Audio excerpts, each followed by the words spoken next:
Okay, so I have a major announcement for you guys.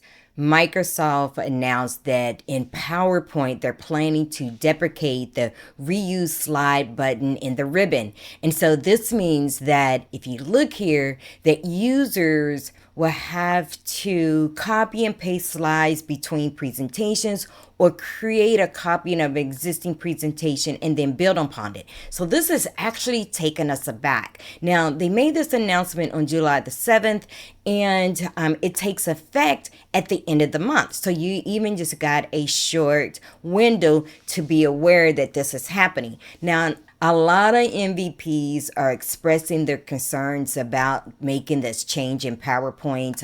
I am one of them. So I have actually given them some feedback, and I'll share this link in the description. Please go and vote. Hopefully we can, with many voices expressing their concerns and share how they use this feature, that they may reconsider of retiring this feature. Hope this helps.